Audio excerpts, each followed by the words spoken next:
Donc maintenant, on a le plaisir d'accueillir Julien Tanguy. Julien Tanguy, qui est ingénieur de formation, formé à l'École nationale de génie de l'eau et de l'environnement de Strasbourg. Il est depuis 2018 chargé de mission inondation et post-plan de prévention des risques technologiques à la direction régionale et interdépartementale de l'environnement et de l'aménagement et des transports d'Île-de-France.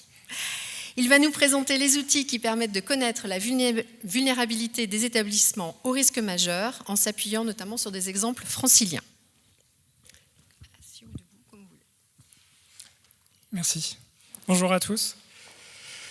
Donc je suis Julien Tanguy, effectivement je travaille pour la direction régionale de l'environnement, donc c'est le service déconcentré du ministère de la Transition écologique qui met notamment en œuvre la politique de prévention de gestion des risques. Une petite définition rapide d'abord, qu'est-ce que j'entends par risque dans cette politique de gestion des risques? C'est notamment le croisement entre des aléas et tout le territoire est couvert par des aléas de diverses natures, très variés, aléas naturels, aléas technologiques, et le croisement de ces aléas avec des enjeux. En l'occurrence pour vous, ça peut être un musée, une bibliothèque, que sais-je, un équipement dont vous avez la gestion de certaines œuvres. Et donc le bâtiment dans lequel vous travaillez peut être soumis à différents types d'aléas. Là, je vous ai mis notamment toute une liste de la variété des aléas auxquels le territoire peut être confronté. Et un des enjeux forts que nous avons côté service de l'État, notamment, c'est déjà de diffuser l'information pour que vous ayez bien conscience des risques, des aléas auxquels le bâtiment, notamment dans lequel vous travaillez, est soumis. Bon, c'est aussi bien sûr valable à titre personnel pour votre propre maison, etc. La plateforme principale d'information des services de l'État sur les risques, c'est la plateforme Géorisque. Alors je ne sais pas si ça vous parle. Bon, je vois quelques hochements de tête, donc ça me rassure. C'est donc la plateforme de référence pour les connaissances sur les risques en France. Ça vous permet d'avoir des informations donc en allant sur ce site internet, vous pouvez indiquer votre adresse, la parcelle cadastrée, la commune, et ça vous permet d'avoir des informations sur tous les risques auxquels le bâtiment dans lequel vous travaillez est potentiellement soumis. On a également aussi des informations cartographiques. Là, je vous ai fait un petit exemple au niveau du territoire métropolitain. Sur le risque retrait-gonflement des argiles.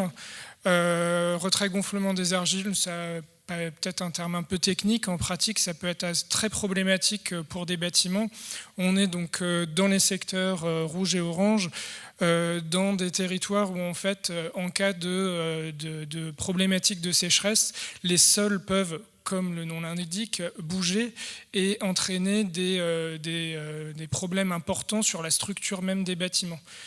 Donc à terme, en fait, des épisodes de sécheresse qui s'enchaînent les uns après les autres, c'est des fissures énormes qui arrivent dans des bâtiments qui peuvent nécessiter leur destruction si nécessaire.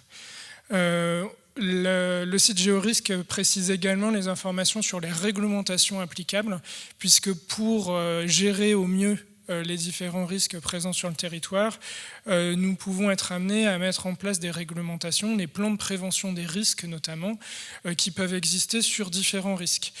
Et ces plans de prévention des risques, leur objectif principal, c'est d'essayer d'éviter pour tous les nouveaux projets de construire des projets dans les zones avec des aléas forts et très forts, ou quand on est sur des aléas un peu moins forts, d'autoriser la construction ou l'extension d'un bâtiment par exemple, sous réserve de respecter certaines prescriptions. Par exemple, dans le cas des plans de prévention des risques inondations, un des objectifs, ça va être notamment d'éviter de construire là où les aléas sont vraiment trop importants. Et là où on considère que c'est quand même faisable, on va fixer des prescriptions pour imposer notamment de construire au-dessus des plus hautes eaux connues, donc au-dessus d'une certaine référence. Et ça peut vous poser des questions, notamment si vous êtes concerné par l'extension d'un bâtiment, la réflexion sur la localisation d'un musée, etc. Effectivement, dans l'exemple précédent, la localisation est splendide en bord de mer. Le problème, c'est qu'effectivement, c'est des secteurs qui peuvent être soumis à des risques de submersion littorale très forts et malheureusement, l'exemple l'a bien montré. Et dans ces secteurs, alors je ne connais pas le territoire des Alpes-Maritimes et spécifiquement de Menton, mais c'est possible qu'on dispose d'un plan de prévention des risques littoraux qui prescrit ou interdit la construction de certains bâtiments.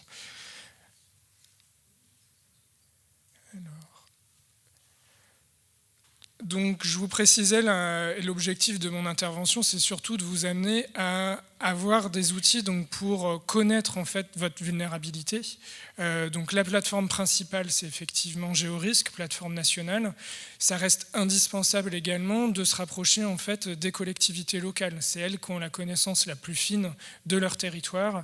Elles ont des obligations de communication sur les aléas qu'il y a sur leur territoire, et vous pouvez donc avoir des informations particulièrement fines en les contactant pour avoir notamment une compréhension du contexte, une contextualisation des données sur les risques qui sont mis à disposition, notamment sur la plateforme GeoRisque.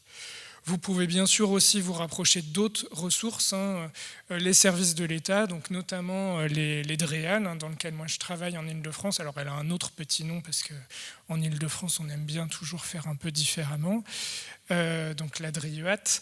Mais bien sûr, vous pouvez également vous rapprocher des directions départementales des territoires et de la mer ou des services des préfectures.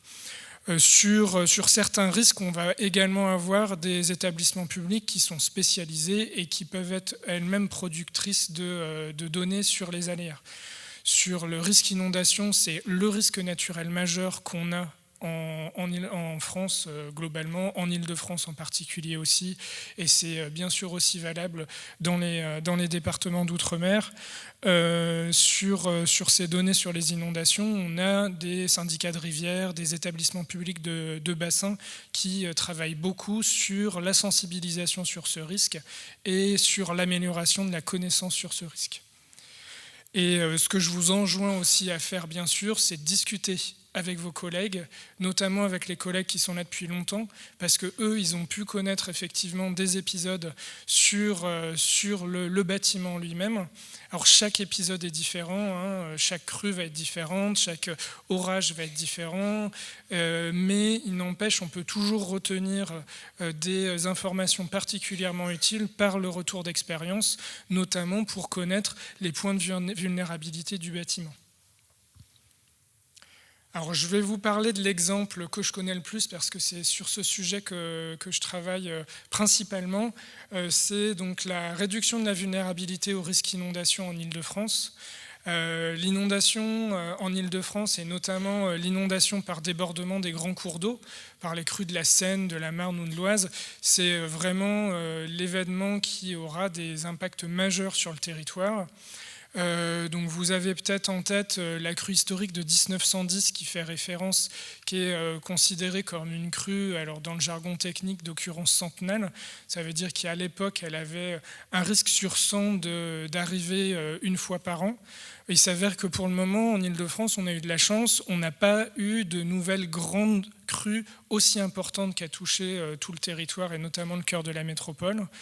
En mai-juin 2016, on a eu un épisode qui était relativement important, mais qui a essentiellement touché la vallée du Loing. Les vallées de la Seine et de la Marne notamment ont été beaucoup moins touchées, mais je crois qu'il y a eu des retours d'expérience de certains musées, je ne sais plus si c'était au programme, puisque certains musées ont pu être touchés lors de la crue de 2016.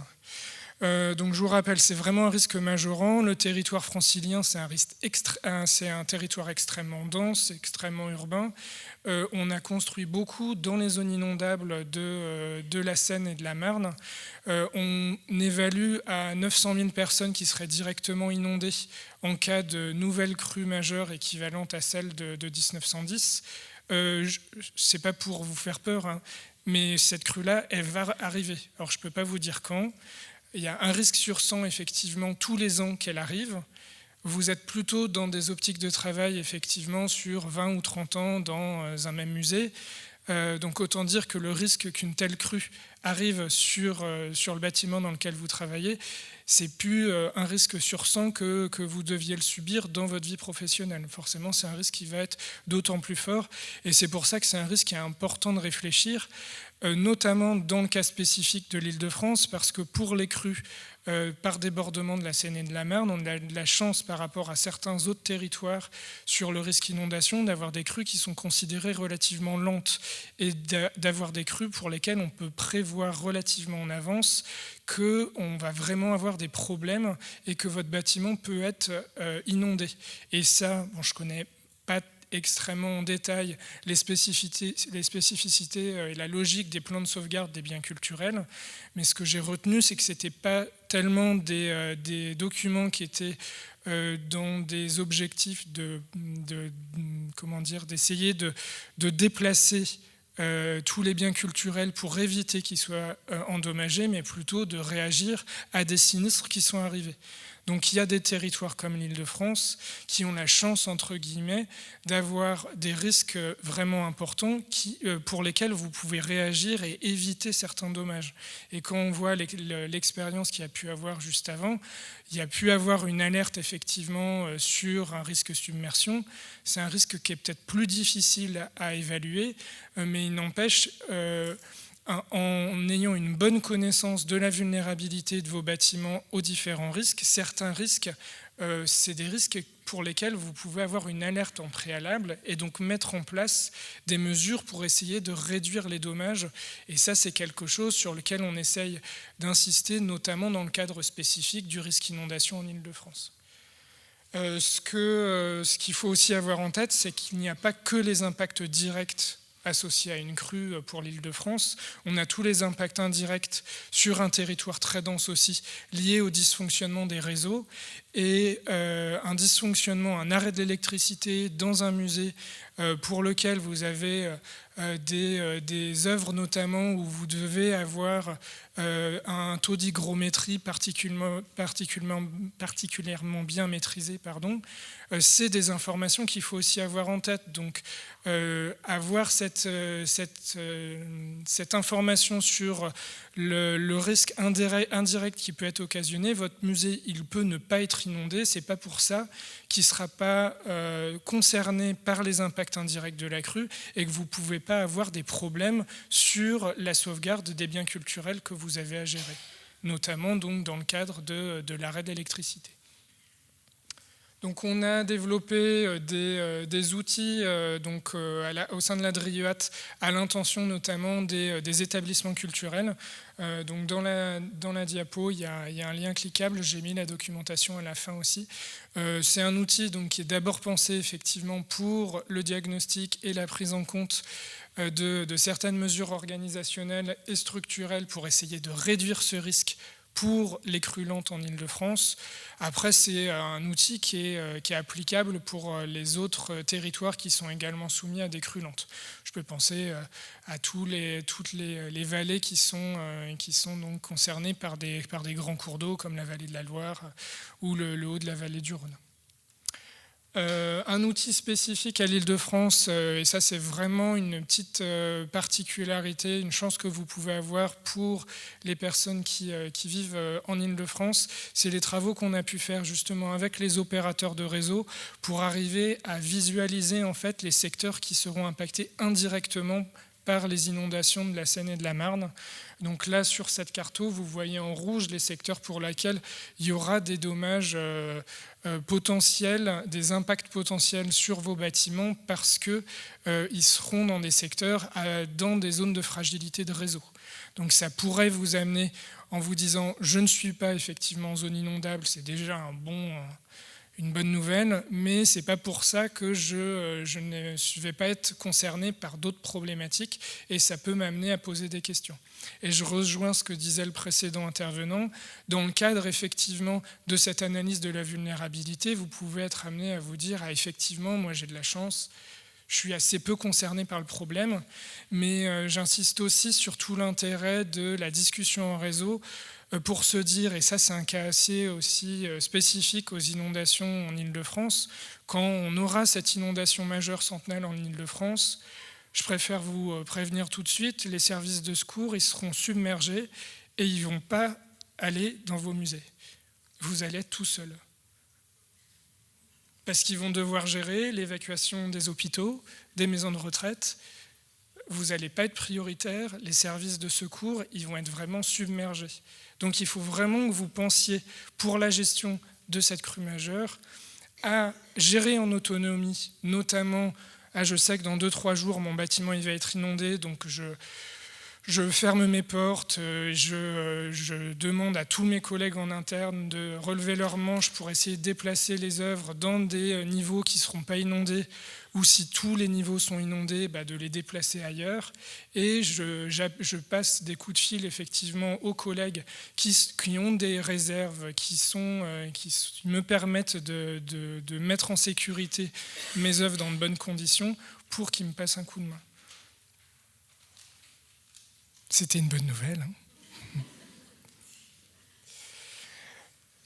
Et donc là, à partir du moment où vous aurez connaissance du risque, et encore une fois là j'ai focalisé sur le risque inondation, mais il y a d'autres risques effectivement auxquels vous pouvez être concerné, et chaque risque nécessite en fait des analyses et des solutions qui sont différentes. Donc il y a des spécificités à avoir dans l'approche et dans la logique PSBC par rapport à certains risques qui sont prévisibles, parce que pour certains risques, vous pouvez mettre en œuvre des mesures organisationnelles pour éviter que les biens culturels soient touchés. Et ça, c'est quelque chose qu'il ne faut pas rater, quoi. Ne pas avoir pensé à bien faire attention aux alertes relayées par Météo France, par Vigicru, alors que vous êtes dans un territoire où vous savez qu'à terme, pour une crue majeure, votre bâtiment va être inondé et que vous n'avez pas enclenché votre plan de continuité d'activité, le déplacement des œuvres les plus sensibles, ce serait vraiment dommage. Donc il y a des réflexions à mettre en œuvre sans que vous ayez forcément besoin de sortir et d'ouvrir le chéquier, enfin de sortir le chéquier pour pouvoir intégrer des mesures structurelles de protection de votre bâtiment, ne serait-ce déjà par des mesures organisationnelles en disant comment je peux essayer de déplacer mes œuvres dans le temps qui m'est imparti. Alors bien sûr, là je vous parle du contexte des crues lentes, dans le contexte des crues torrentielles dans le sud de la France où vous avez 2 heures juste pour sauver vos fesses, celles de vos collègues, on ne parle pas du tout des mêmes problématiques. Encore une fois, j'insiste, chaque risque est particulier.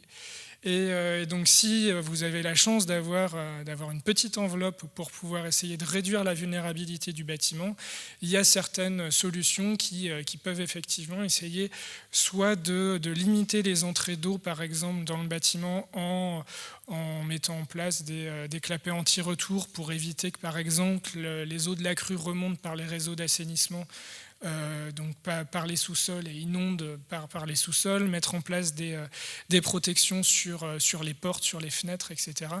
Il y a beaucoup de solutions possibles. Elles peuvent être listées dans le document dont je vous ai parlé, donc le guide d'autodiagnostic qu'on a pu produire.